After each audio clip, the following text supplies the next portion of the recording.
ine sinagwirepo ntchito kuboma kakuli moseko. Ntchito imene ndimagwira ine ndimagwira ntchito kuchipiku.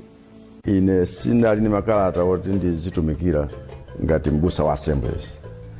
Ndiye tidadza choka kanthawi mpingo uja wakhazikika chifukwa ife timathandiziranso ngakhale kumanga chalichiro umathamangitsa matope ni mahwilubala.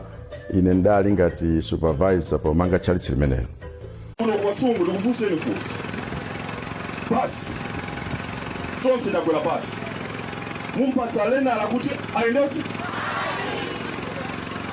sakwetsa kodi lena la mumpatsa basi ati angolawa aone kuti yenda bwanji.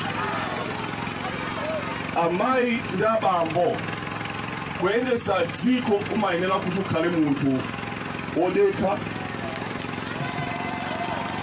opa Mulungu komanso wa experience. Ine ndikudabwa kuti pali anthu ena akunena kuti akufuna lenala ayendetse pasi.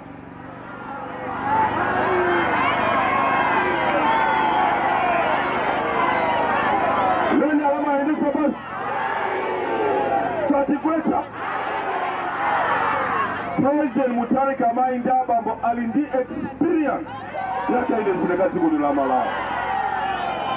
Tisamana mizane pano anthu mutiziauza zona kuti inu kunalibe bola Mutharika yemweyo. Ine sinagwirepo ntchito kuboma kakuli moseko.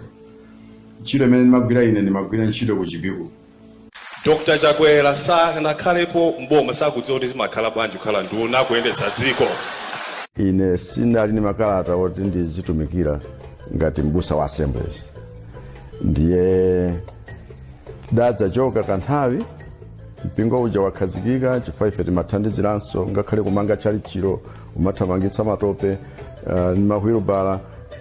Bola Mutharika yemweyo wapanga zina koma inu zero. Ndiye mulibe pakamwa. Moti boma sili kuyenda bwino olankhula inu muli pakamwa. Ayi.